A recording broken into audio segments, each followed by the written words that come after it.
लोग चलते चलते गिर जाते हैं और एक्सरसाइज करते हुए तो बहुत सारे मामले सामने आ रहे हैं। तो आज कार्यक्रम में हम बात करेंगे आपके दिल की। पर ऐसा क्यों हो रहा है? ये सब जुड़ा है आपकी दिल की सेहत के साथ। पर दिल इतना जरूरी क्यों है? दरअसल दिल का काम होता है पूरे शरीर में ब्लड और ऑक्सीजन पंप करना और वेस्ट प्रोडक्ट जो कि होता है कार्बन डाइऑक्साइड उसे लंग्स में भेजना। हार्ट 4 चेंबर्स में बटा होता है और वॉल्व से सेपरेट करती हैं जो ब्लड फ्लो को डायरेक्ट भी करती हैं। तो आज बात होगी विस्तार से आपके दिल के बारे में और क्यों अपने दिल का ख्याल रखना आज के समय में इतना ज़रूरी है। मेरे साथ जुड़ गए हैं स्टूडियो में 2 खास मेहमान। चलिए उनका रुख करेंगे, उनसे बात करेंगे। मेरे साथ जुड़े हुए हैं डॉक्टर सजल गुप्ता जो कि सीनियर कंसल्टेंट कार्डियोलॉजिस्ट हैं, max super specialist hospital Vaishali से हमारे साथ जुड़े हैं। और साथ में जुड़े हैं डॉक्टर एमवली, सीनियर कार्डियोलॉजिस्ट हैं, बहुत लंबे समय से प्रैक्टिस कर रहे हैं। आप दोनों का बहुत बहुत स्वागत है डॉक्टर एमवली और डॉक्टर सजल गुप्ता कार्यक्रम में। डॉक्टर एमवली, मैं आपके पास आना चाहूंगी। ये किस तरह की वीडियोस आ रही हैं आजकल सामने कि लोग ट्रेडमिल पे एक्सरसाइज कर रहे हैं और अचानक गिर जाते हैं, उनकी मौत हो जाती है। बहुत यंग लोगों के में इस तरह के मामले सामने आ रहे हैं। मुझे बताइए कि ये सब क्या रहा है? ऐसा क्या होता है एक्सरसाइज करते करते कि जिंदगी एकदम रुक जाती है? बहुत कुछ हो रहा है। आपने बहुत अच्छा सब्जेक्ट चुना और ये यंगस्टर्स के लिए बहुत इम्पोर्टेंट हो चुका है। और ये इसलिए इम्पोर्टेंट हो चुका है क्योंकि इसको हम एक नाम देते हैं जिसको सडन कार्डियक डेथ कहते हैं, शॉर्ट में SCD कहते हैं। और ये हमको टाइम नहीं देती पेशेंट की एंजियोग्राफी करके उसको स्टेंट डालने का या बाईपास करने का। इसमें हार्ट की जो बीटिंग होती है वो इरेगुलर हो जाती है और वो इतनी ज़्यादा कभी इरेगुलर हो जाती है कि वो अपना पेस छोड़ देती है। जो आप ये हार्ट दिखा रहे हैं बहुत सही दिखा रहे हैं, ये नॉर्मल बीटिंग हार्ट है। और यही अगर बहुत तेजी से बीट करने लगे, जिसको कहते हैं हाई बीट रेट हो जाए इसकी, और 200-250 की फ्रीक्वेंसी हो जाए, 400 की हो जाए, तो वो उसको हम कार्डियक एरिथमिया कहते हैं, वेंट्रिकुलर टैकीकार्डिया कहते हैं। और जब ये और भी ज्यादा तेज हो जाता है तो ये पंप नहीं कर पाता है ब्लड। आपने बिल्कुल ठीक कहा, ये ब्लड पंप नहीं कर पाता है, वो बीट इतनी शैलो हो जाती है तो वो उसमें पंप न करने से कार्डियक अरेस्ट उसको हम कहते हैं। और कार्डियक एक्टिविटी जो है वो यूजलेस हो जाती है और उसके बाद हार्ट थक जाता है और उसके बाद टोटल डेथ हो जाती है। और ये अगर 3 से 5 मिनट ब्रेन में ब्लड ना जाए तो ब्रेन डेथ हो जाती है। तो उसको हम डिफाइन करते हैं ब्रेन डेथ से और डेथ से। तो ये आजकल जो आपने दिखाया और यंग बच्चों में एक्सरसाइज के बाद, यंग एग्जीक्यूटिव्स में आपने दिखाया, इंश्योरेंस के एम्प्लॉय थे। इसके अलावा आपको सुना होगा और हमने देखा भी था, डांडिया करते समय बहुत से बच्चों की मौत हुई है। बहुत से हमने सीरियल जब रामलीला खेली जा रही थी तो उसमें हनुमान का रोल करते हुए डेथ हो गई। हमारे अपने मीडिया के कई लोग इससे 2-4 हुए और बहुत ही से यंग डेथ्स हुई। हमारी जो इसरो की लेडी थी वलारमती, वो काउंटडाउन में उनकी डेथ हुई। बहुत सिग्निफिकेंट डेथ्स हुई हैं और इसका एक्सप्लेनेशन अभी तक पूरा हमारे पास नहीं है।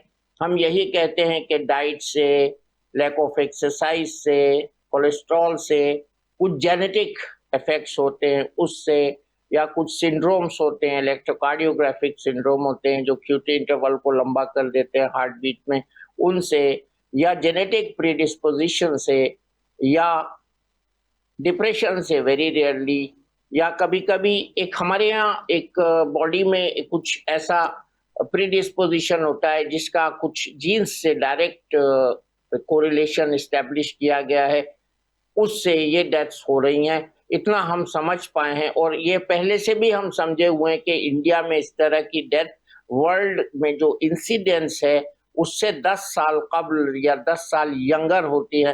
तो ये सब कुल मिला जुला जो इफेक्ट है, इसकी तरफ हमने काम भी किया है सर गंगाराम हॉस्पिटल में। और वहां पर ये कोशिश की है कि किस उम्र में बच्चों का, लोगों का लाइपिड प्रोफाइल चेक किया जाए और उनको हार्ट के खतरे से अवगत कराया जाए। तो ये बहुत ज़्यादा इसमें डाइट को, लैक ऑफ एक्सरसाइज को और प्रीडिस्पोजिशन को दखल है और स्ट्रेस को भी दखल है। और कुछ चीजें हम नहीं जानते हैं उसको दखल है। अभी बहुत खराब एक रिपोर्ट आई थी लैंसेट में, जो कि जिसमें बताया गया था कि करीब 52% मेल्स और 62% फीमेल्स हिंदुस्तान की जो हैं वो कॉन्फर्म नहीं करती हैं, पूरा नहीं उतरती हैं जो WHO के मानक हैं, मानव के सेहत के, इंसान की सेहत के, उस पर पूरा नहीं उतरते हैं। और उस रिपोर्ट में ये बताया गया था कि ये एक बहुत बड़ा एक आपदा है जो आने वाले दिनों में मेटाबॉलिक डिजीजेस की शक्ल में हमको घेरने जा रही है। पर कई ऐसी चीज़ें हैं डॉक्टर एमवली, हेल्थ से रिलेटेड, तभी हम लोगों को कोशिश करते हैं उनको ज़्यादा से ज़्यादा अवेयर करें। डॉक्टर सजल गुप्ता, मैं आपके पास आना चाहूँगी क्योंकि यहाँ पर कई तरह के कॉजेज़ हैं, रिस्क फैक्टर्स हैं, जिस पर आगे कार्यक्रम में हम बात भी करेंगे। मैं आपसे जानना चाहूँगी कि क्या इसको कोविड की जो वैक्सीनेशन है, जो इस तरह के मामले बढ़ रहे हैं, हालांकि इस पर रिसर्च हो रही है, क्या इसको उससे जोड़ के देखा जा सकता है? क्योंकि जिस तरह के फेज से हम गुजरे हैं, तो कहीं ना कहीं कोरोना फेज से हम गुजरे हैं, तो क्या उसके बाद ये केसेस बढ़ रहे हैं? क्या रिलेट करके देख रहे हैं इसको डॉक्टर्स? हाँ, ये बहुत अच्छा सवाल है। देखिए, कोविड एक ऐसा फेज था जिसको बाद में हमने रियलाइज किया कि ये एक इन्फ्लेमेटरी डिजीज है। इन्फ्लेमेशन का मतलब है कि जो बॉडी की लाइनिंग्स है उनके अंदर स्वेलिंग हो जाना, जो एक मेडिकल टर्मिनोलॉजी है। तो धीरे धीरे जब क्लॉट्स के पोस्टमार्टम के बाद रिजल्ट्स आए तो पता लगा कि वो लंग्स क्लॉट एक मेजर रीजन था। ऐसे ही कोविड के बाद बहुत सारी स्टडीज आई हैं और मुझे लगता है कुछ सालों तक आएंगी जहां ये ज्यादा क्लियर होगा। बट कोविड के काफी टाइम बाद तक हार्ट अटैक के केसेस बढ़े हैं, एसोसिएशन भी हुआ है।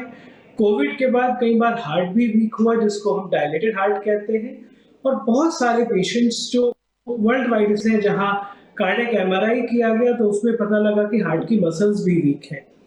कोविड वैक्सीन से तो कोई बहुत डेफिनेट एसोसिएशन नहीं देखा जा सकता, बट कोविड अपने आप में एक ऐसी डिजीज थी कि जिसने कुछ डायरेक्ट कुछ इनडायरेक्ट इफेक्ट्स किए हैं हमारी बॉडी के मोस्ट ऑफ द ऑर्गन्स पे। कुछ हमें दिख रहे हैं और कुछ ऐसे हैं कि शायद जो स्टडीज 2 साल 4 साल 6 साल बाद हमें वो पता लगेगा कि वो भी कोविड से रिलेटेड है। मैं सर की बात को और आपके आगे बढ़ाना चाहूंगा कि जो आजकल इंसिडेंसेस आप देख रहे हैं, बेसिकली ये कार्डियक अरेस्ट है और कार्डियक अरेस्ट का मोस्ट कॉमन कारण हार्ट अटैक है और बाकी रेयर कारण भी होते हैं। तो कोविड एक अकेला कारण नहीं है। जो भी यंग पेशेंट्स हैं, देखिए, एक तो ट्रेडिशनल रिस्क फैक्टर्स हैं जैसे कि diabetes, blood pressure, high cholesterol, smoking, physical inactivity. ये 5 फैक्टर्स हैं जो पहले भी थे, आज भी हैं और एक आने वाले हैं। कुछ और फैक्टर्स होते हैं जैसे कि आपकी डाइट में सैचुरेटेड फैट ज्यादा होना, ओबेसिटी होना, स्ट्रेस होना और बाकी आपकी फैमिली हिस्ट्री होना। ये जो फैक्टर्स हैं, इस पर आगे हम कार्यक्रम में बात करेंगे। मैं ये जो कोविड से रिलेटेड चीज़ें हैं जो हम कोविड से जोड़ के देख रहे हैं इसको वैक्सीनेशन से, उसी पर डॉक्टर एम वली से भी रिस्पांस चाहूँगी। डॉक्टर एम वली, हम लोग हैं, जो आज लोग जिंदा हैं, हम लोगों ने कोविड को हराया है, हम लोग कोविड सर्वाइवर्स हैं। तो क्या वजह क्या है फिर, ये चीज़ें हम पर क्यों हावी हो रही हैं? क्या इसकी वजह आप क्या देख रहे हैं? कोविड के दौरान हुआ ये था कि हम लोग घर में लॉक हो गए थे। इनएक्टिविटी इसमें बहुत बड़ा एडिशन है। जो रिस्क फैक्टर्स अभी डॉक्टर सजल ने बताए, वो इनएक्टिविटी, उससे डायबिटीज बढ़ी, उससे ओबेसिटी बढ़ी। और दूसरा, अभी तक मैं देख रहा हूँ, अभी लास्ट वीक भी मेरे पास एक यंग गर्ल आई थी, उसके लंग्स में चेंजेस थे। हम भूल भी गए हैं, अभी रिपोर्ट भी नहीं हो रहे हैं, वो पोस्ट कोविड चेंजेस थे। तो कोविड ने हमारे शरीर को खोखला कर दिया है। 200 के करीब इसके पोस्ट कोविड सिंड्रोम के सिम्टम्स पाए गए हैं और आगे भी हम रिसर्च कर रहे हैं, जिसमें हम बात करते हैं ब्रेन फॉग की, थकान की, और कभी कभी घबराहट होने की, कुछ को डायबिटीज होने की, ब्लड प्रेशर बढ़ने की। तो ये चीजें हुई हैं, हो रही हैं और होती रहेंगी। और कोविड एक बहुत बड़ा दुश्मन था जो निकल गया। हम जो बच गए, डेथ्स बहुत हुई, हमने अपनों को खोया। लेकिन कोविड वैक्सीन के बारे में जो अच्छी बात है वो हमको यहाँ करनी चाहिए, वो ये कि हमारे स्वदेशी जो वैक्सीन 2 या 3, ज्यादातर लोगों को 2 लगे, कोविशील्ड और कोवैक्सीन, वो वैक्सीन mRNA की जो वैक्सीन अमेरिका में और ब्रिटेन में लगे हैं उनसे बहुत बेहतर हैं, थे और रहेंगे। उनके साइड इफेक्ट्स में मैं ये कहना चाहूँगा कि इस तरह के पोस्ट कोविड साइड इफेक्ट्स जो देखने को मिले हैं या सडन डेथ देखने को मिले हैं, वो उससे हम रिलेट नहीं करते हैं, अभी तक नहीं किया है। और इस पे भी रिसर्च जारी है कि कहीं ऐसा तो नहीं है, लेकिन अभी तक इसको कोई कोरिलेशन नहीं है। मैं यही कहूँगा कि हमारे दोनों वैक्सीन सेफ रहे हैं क्योंकि वो स्वदेशी थे। और mRNA वैक्सीन में ये भी हुआ था कि लोगों को दोबारा बूस्टर डोज की बहुत ज़्यादा ज़रूरत पड़ी थी और अभी तक कहीं कहीं दिया जा रहा है। तो ये वैक्सीन का इसमें कोई ज़्यादा बदनाम करने की ज़रूरत नहीं है। ये जो आप बात कह रहे हैं ना, उससे कहीं ना कहीं लोगों को काफी सुकून होगा, क्योंकि जिन लोगों ने वैक्सीन लगाई है और इस तरह की खबरें आती हैं तो वो घबरा जाते हैं कि अब हमने, ऐसा तो नहीं है कि हमने उस टाइम वो जरूरी था तो हमने वो किया, लेकिन उसके साइड इफेक्ट से लोग डर जाते हैं। ये रियलिटी है डॉक्टर अनवली। ये उंगली अपनी तरफ कर रहा हूँ, मुझे कोविड भी हुआ, मैं 6 हफ्ते आईसीयू में भी रहा और मुझे कोविड वैक्सीन भी लेने पड़े और मैं जिंदा हूँ, तो और मेरे बच्चों ने भी लिए। तो ऐसा नहीं है, मैं सबूत के तौर पे 6 हफ्ते आईसीयू में रह के जिंदा बच के आया हूँ आप लोगों की दुआओं से। तो ये ऐसा नहीं है। कोविड में बहुत सी चीजें ऐसी हो रही थी, हमको पता ही नहीं था इलाज कैसे करना है, उसमें हमने बहुत लोगों को खो दिया। तो ये जो हुआ है कोविड में, ये बिल्कुल अनप्रेसिडेंटेड हुआ है कि कोविड के बारे में हमको कुछ पता ही नहीं था कि क्या करना है, कैसे इलाज करना है और कब तक करना है, कितना ऑक्सीजन देना है, किसको वेंटिलेटर पे रखना है। बहुत सी चीजें ऐसी हुई, फिर ऑक्सीजन गायब हो गई, खत्म हो गई, हमें ये पता ही नहीं चला कि इतनी ज्यादा ऑक्सीजन की जरूरत पड़ेगी। अब हम वेल इक्विप्ड हैं हर चीज में, तो वैक्सीन भी सेफ है। आगे आने वाले दिनों में भी अगर किसी को जरूरत पड़े तो उसके लिए भी मैं ये एडवांस में कह रहा हूँ, हमारे दोनों वैक्सीन सेफ। मैं अब जो हम क्योंकि हम यहाँ पे हार्ट की बात कर रहे हैं, डॉक्टर सजल मैं आपके पास आना चाहूँगी। अमूमन जो टीएमटी टेस्ट होता है, जो ये कहा जाता है हार्ट से रिलेटेड, हार्ट की हेल्थ देखने के लिए, इनफैक्ट जो इंश्योरेंस कंपनीज हैं वो भी ये टेस्ट ज़रूर करती हैं इंश्योरेंस देने से पहले। लेकिन कहा यह भी जा रहा है कि ये टेस्ट इतना सेफ नहीं होता क्योंकि आप अपने हार्ट पर जोर डाल रहे हो। तो इस टेस्ट के बारे में मैं चाहूँगी आप थोड़ा क्लियर करें लोगों को। ओके, देखिए टीएमटी टेस्ट मतलब एक ट्रेडमिल टेस्ट है जहां हम एक ट्रेडमिल होता है उस पर चलाते हैं लोगों को, साथ साथ उनका धड़कन, उनका ब्लड प्रेशर, दोनों चीजें मॉनिटर करते हैं। बट हर एक टेस्ट की एक सेंसिटिविटी होती है। तो पहली बात तो कोई भी टेस्ट 100% नहीं, तो टीएमटी के बारे में ये माना जाता है कि ये ऑलमोस्ट 65-66% सेंसिटिव होता है, यानी कि कुछ केसेस में ये ट्रू पॉजिटिव दिखाएगा कि आपको हार्ट डिजीज का चांस है और कुछ केसेस में फॉल्स पॉजिटिव भी आ सकता है। तो ये तो बात हो गई उसकी सेंसिटिविटी की। दूसरी चीज ये कि हार्ट पे जोर नहीं डाल रहा है। टीएमटी उन्हीं लोगों का किया जाता है जो कि रीजनेबली फिट कंसीडर होते हैं कि वो एक पर्टिकुलर प्लेटफॉर्म पर वॉक कर सकते हैं या उस पर रन कर सकते हैं, और उसके भी एक ग्रेडेड क्राइटेरियाज होते हैं जिसमें कि हम एक लिमिटेड टीएमटी करते हैं, यंग पेशेंट्स को हम पर्टिकुलर प्रोटोकॉल से चलाते हैं। तो एक प्रोटोकॉल्स होता है कि जहां हम स्टेप बाय स्टेप इसको 3 से 4 स्टेजेस पर ले जाते हैं। जब हम देखते हैं कि पेशेंट पर्सन ठीक से वॉक कर पा रहा है तो उसका थोड़ा इंक्लिनेशन इंक्रीज किया जाता है। एक प्रोटोकॉल होता है कि जहां पर हमें केवल उनका एक फंक्शनल असेसमेंट करना है और हमें बहुत हार्ट डिजीज के लिए नहीं सर्च करना, तो हम उनको एक 2-2 मिनट के प्रोटोकॉल पर ले जाके कंप्लीट कर लेते हैं। तो टेस्ट एक इवैल्यूएशन के लिए, बीमारी ढूंढने के लिए या एक फिटनेस को दिखाने के लिए, अगर आपको कहीं कोई ऑपरेशन या कोई प्रोसीजर होने जा रहा है तो अगर एक्सपर्ट के अंडर इवैल्यूएशन, अंडर ऑब्जर्वेशन है, आपका सेटअप अच्छा है, आपके टेक्नीशियंस अच्छे हैं, तो कोई ऐसा टेस्ट नहीं है कि हम इसके बारे में कोई डरे या कुछ नेगेटिव सोचे। ये स्टैंडर्ड टेस्ट है। बल्कि जो हम यंग लोग कर रहे हैं, ये तो एक बहुत इंपॉर्टेंट लेसन भी है कि अगर एक कोई पर्सन स्मोक कर रहा है और उसकी फैमिली में 50 ईयर्स से कम या 40 ईयर्स की एज में अगर उनके mother, father, first degree relatives को हार्ट अटैक या हार्ट की प्रॉब्लम्स हुई हैं, तो आपको आगे बढ़ के अपने, जैसे कोलेस्ट्रॉल डॉक्टर वली साहब ने कहा, ऐसे ही बेसिक ईसीजी, इको और टीएमटी करा लेना चाहिए। हो सकता है कि जो सडनली प्रॉब्लम होने वाली है उसको टाइमली हम डिटेक्ट कर पाए और उसको ठीक कर सकें। तो अंडर एक्सपर्ट सुपरविजन क्या कुछ इंडिकेशंस मिलती हैं आपको हार्ट में कुछ ऐसा या बॉडी में कुछ चेंज ऐसे मिलते हैं या कुछ ऐसे जो आप चाहेंगे लोगों को बताना कि उस पर नज़र रखें कि ये चेंजेस अगर आपको दिखें तो आपको सोचना चाहिए कि आपको कंसल्ट करना है डॉक्टर को? देखिए, अगर आप रेगुलर वॉक करते हैं और आप 1 किलोमीटर दूर जाते हैं और अब आपको उसी डिस्टेंस पे जाने में छाती में दर्द होने लगे, भारीपन होने लगे, आप सीढ़ियां थोड़ा सा चढ़ते हैं और आप उसी डिस्टेंस पे आने में सांस फूलने लगे, या अचानक से पसीने आ जाए, अचानक से घबराहट होने लगे, ये सारे वो सिम्टम्स हैं जो हमें टाइम दे रहे हैं कि ये प्रॉब्लम हार्ट रिलेटेड हो सकता है। कुछ और चीजें जैसे कई बार अचानक से वॉमिटिंग हो गई, वो यूजुअली एक मेजर प्रॉब्लम्स होती है, या वो एक पेट या और बाकी भी हो सकती है। बट 4 इंपॉर्टेंट चीजें, चेस्ट पेन, छाती में दर्द होना, डिस्निया यानी कि सांस फूलना, पैल्पिटेशंस यानी कि धड़कन तेज होना, और फैटिग यानी कि थकान होना, साथ में घबराहट या पसीना अनयूजुअली अगर ये हो रहे हैं या एक्टिविटी में पहले नहीं थे अब हो रहे हैं, तो ये एक डेफिनेट वार्निंग सिग्नल्स है जहां हमें अवेयर हो जाना चाहिए। डॉक्टर वली, मैं आपके पास आना चाहूँगी। देखिए, हम ऐसे देश से हैं जहाँ पर तला हुआ खाना, मसाले खाना, ये हम लोग की डाइट में शामिल है। तो मैं चाहूँगी आप थोड़ा क्लियर करें कि जब हम बिल्कुल ऐसे ही नाश्ते में या शाम के वक्त हम पकौड़े ले रहे हैं, बाहर निकले समोसे खा लिए, ये कितना हेल्दी है?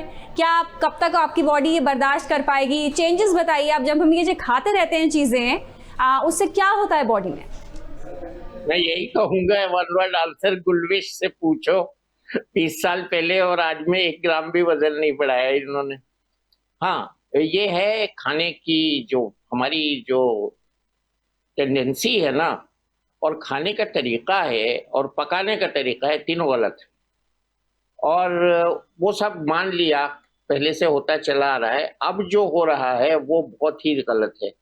वो हो रहा है कि जब माँ बाप सुबह को सोकर उठते हैं तो बाहर किसी टेबल पे पीला का खाली डिब्बा मिलता है, उसके साथ 2 बजे की रात की एक कटी हुई रसीद मिलती है जिसका पेमेंट बच्चे ने ऑनलाइन कर दिया होता है, और वो खाता है जब माँ बाप सोते होते हैं। वो जंक फूड हम उसको कहते हैं। जंक फूड का मतलब यह है कि सीधा हमारी कोरोनरी आर्टरी में उसमें से निकल के गंदा वाला कोलेस्ट्रॉल जाएगा और वो बच्चे को प्रोन करेगा बीमार होने के लिए और इस तरह से ट्रेडमिल पे गिरने के लिए, जो इससे आपने प्रोग्राम शुरू किया, और इससे ओबेसिटी बढ़ रही है। दूसरा कारण जो इसमें ऐड हो गया है हमारी मॉडर्न लाइफ स्टाइल में, वो स्ट्रेस ऐड हो गई है। स्ट्रेस जिस तरह से हम पले बढ़े, आप भी किसी हद तक पली बढ़ी, आजकल के बच्चे उस तरह से लाइफ को नहीं ले रहे और स्ट्रेसफुल सिचुएशन में आ रहे हैं। वो स्ट्रेस नुकसान कर रही है। हाइपर टेंशन भी हो रहा है ज़्यादा, जो बताया डॉक्टर सजल ने। और इसके अलावा कुछ भी नहीं है फिर भी हार्ट अटैक्स हो रहे हैं। एक इडियोपैथिक या विदाउट एनी कॉज भी हार्ट अटैक हो रहे हैं।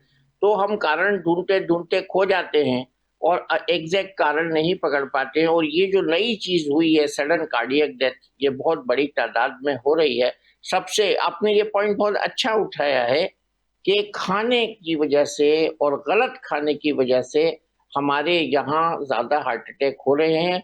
जो खाना बैलेंस डाइट भी नहीं है, जो खाना हेल्दी डाइट भी नहीं है, जो हम एक्स्ट्रा कैलोरीज खा रहे हैं जिसका आपने जिक्र किया, वो सब नुकसानदेह है। और माँ बाप की सुपरविजन में बच्चों का खाना, माँ के हाथ का खाना, इवन बचपन से ही बच्चे बाहर के खाने की आदत डाल रहे हैं, ये बहुत गलत है। और उसमें शुगर टॉक्सिसिटी जो हो रही है वो बहुत ज्यादा हो रही है। मीठी चीजें या जो कोल्ड ड्रिंक है, सॉफ्ट ड्रिंक है, मैं थोड़ा सा अल्कोहल को भी यहाँ लाना चाहूंगा।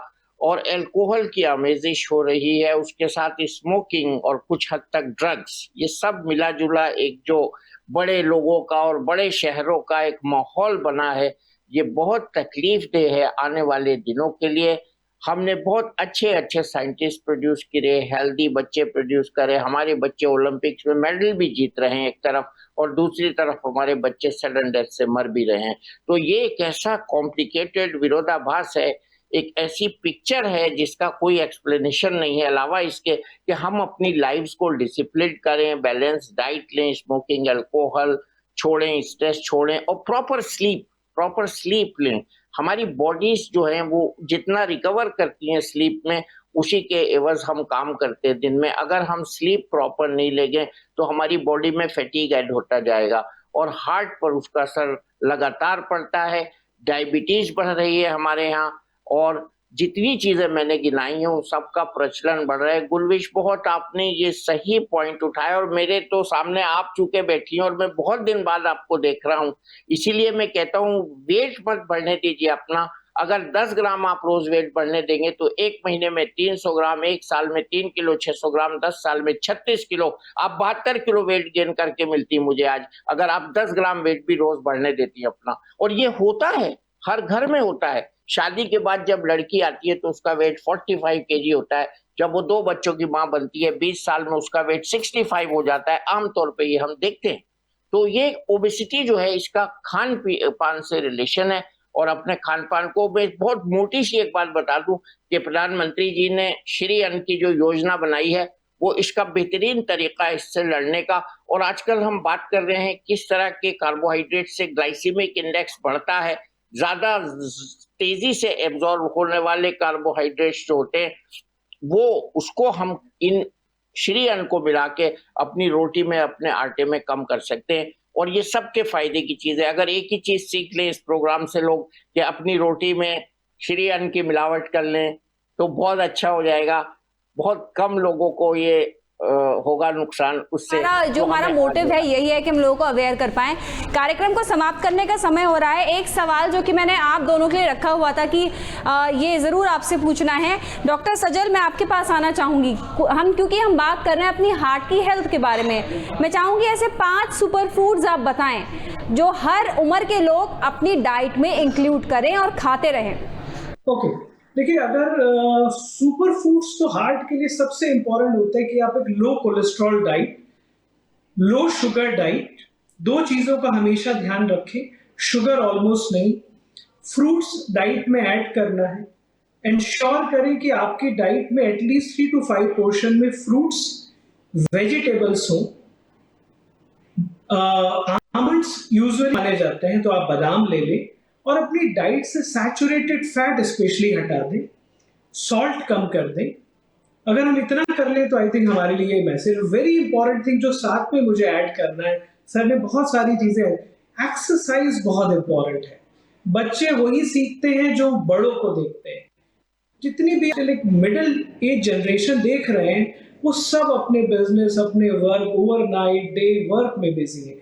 कहीं ना कहीं as a parent, as a family, हमें मॉर्निंग उठ के जहाँ वॉक की हमने हैबिट की, जहाँ हमने एक्सरसाइज किया, उसके साथ हमारी पूरी फैमिली, हमारी सोसाइटी जहाँ उस हैबिट को कर लेगी, वहीं से सारी चीज़ें लिंक होती हैं। उसी वॉक एक्सरसाइज से आपका वेट कम होगा, उसी से diabetes, blood pressure, heart disease, cancers, liver, वही सब हो जाएंगे। तो इन सारी चीज़ों के साथ 30 to 40 मिनट्स वॉक करने की हैबिट और ऐड करें। आपने बेहतरीन बातें आप बता रहे हैं डॉक्टर सजल। डॉक्टर एम वली, अब आपका बारी है। बताइए 5 ऐसे सुपर फूड्स जो आप बताएंगे सब लोगों को कि अपनी डाइट में ज़रूर ऐड करें अपनी हार्ट की हेल्थ के लिए। देखिए, मैं तो 2 चीजें पहले बताऊंगा। सुपर फूड तो हर वो सुपर फूड है जिसमें कोलेस्ट्रॉल कम है, शुगर कम है और हमारे लिए एक बैलेंस डाइट है। बट 3 वाइट्स जो मैं बताता हूँ, सॉल्ट, मैदा और शुगर, वाइट, तीनों वाइट से बचें। और इसको अगर हम रखेंगे, फाइबर की मैंने बात की है अभी, मोटा अन्न की या श्री अन्न की मैंने बात की है, वो है every food is super food if it is taken in moderation. तो हम ये यहाँ नहीं कह के जा रहे हैं कि आप शक्कर बंद कर दीजिए आज से, नमक खाना बंद कर दीजिए आज से, रोटी खाना बंद कर दीजिए आज से, बट हम ये कहना चाह रहे हैं कि अनुशासित रूप में खाइए और सारी जो हमारे यहाँ मिठाई की दुकानें वो बंद मत कराइए, लेकिन अनुशासित रूप से खाइए। 3 वाइट्स को अवॉइड करिए, फाइबर को ऐड करिए और सबसे ज्यादा अच्छा फूड वो है जो मेरी बॉडी में प्रोटीन ज्यादा दे, कार्बोहाइड्रेट कम दे और फैट कम दे। हमें 4थे क्लास से पढ़ाया जाना शुरू किया जाता है संतुलित आहार का चैप्टर, और ग्रेजुएशन और पोस्ट ग्रेजुएशन तक उसको उसका स्टैंडर्ड बढ़ा के पढ़ाया जाता है। तो संतुलित आहार का मतलब ये है कि मैं उसको अनुशासित आहार कहता हूँ। मैं एक एग्जाम्पल भी देता हूँ लोगों को कि अगर आपने घर में आज कोई अच्छी चीज बनाई है जो आपको बहुत अच्छी लग रही है, तो आप उसको जितना आज खाना है उतना खाकर कल के लिए रख दीजिए फ्रिज में और उसको अर्न करिए। फूड को खाने के लिए अर्न कीजिए, अर्न योर फूड। तो अगले दिन खा लीजिए उसको, उस दिन की कैलोरीज मत बढ़ाइए ताकि वो आपके लिए नुकसानदेह ना हो। और मैं जाते जाते एक बात ये भी कहूंगा कि हार्ट को इसलिए हमें हेल्दी रखना होता है क्योंकि हार्ट छुट्टी पर नहीं जाता। जैसे आप दिखा रही हैं विजुअल में, ये सोते जागते हंसते बोलते एवरी टाइम, जब हम पहली सांस लेते हैं जिंदगी की और आखिरी सांस लेते हैं उसके बीच एक बार भी नहीं रुकता। अगर रुकता है तो फिर वो होता है जिसकी हम बात कर रहे हैं, जिसको कार्डियक अरेस्ट कहते हैं। तो इसलिए हमें अनुशासित जीवन बिताना है, व्यायाम के साथ, योगा के साथ, अच्छी नींद के साथ, टॉक्सिकेशंस को कम करके, इंटॉक्सिकेंट्स को हटा के, संतुलित आहार को अपनी लाइफ में लाके और सबसे ज्यादा पॉजिटिविटी के साथ रहना है। अच्छा सोचिए, अच्छा खाइए और पॉजिटिव रहिए। ना आप निगेटिव रहिए, ना आप क्रोध करिए, ना आप किसी के बारे में बुरा सोचिए, ना बुरा कीजिए। ये एम्पैथी जो है लाइफ में, ये बहुत इंपॉर्टेंट है और एम्पैथी हार्ट को भी कंट्रोल करती है। बहुत बेहतरीन डॉक्टर एम्बली, इतनी सारी बातें बताने के लिए डॉक्टर एम्बली आपका शुक्रिया। डॉक्टर सजल गुप्ता आपका भी शुक्रिया, इस सारी बातें हमारे साथ आपने आज शेयर की हैं। तो यहाँ पे सारी बातें बता ही दी गई हैं कि कैसे हार्ट का ध्यान रखना बहुत ज़रूरी है और इसमें पॉजिटिव रहना, बैलेंस रहना, डिसिप्लिन रहना, ये 3 चीज़ें बार बार डॉक्टर्स कह रहे हैं। तो आप भी अपने दिल का, अपने हार्ट का ध्यान रखिए। हमारी इस पेशकश में अभी के लिए बस इतना ही। नमस्कार। श्रेष्ठ उत्तराखंड पर खबरों से जुड़े रहने के लिए चैनल को सब्सक्राइब और लाइक करें, बेल आइकन दबाएं और देखते रहें श्रेष्ठ उत्तराखंड।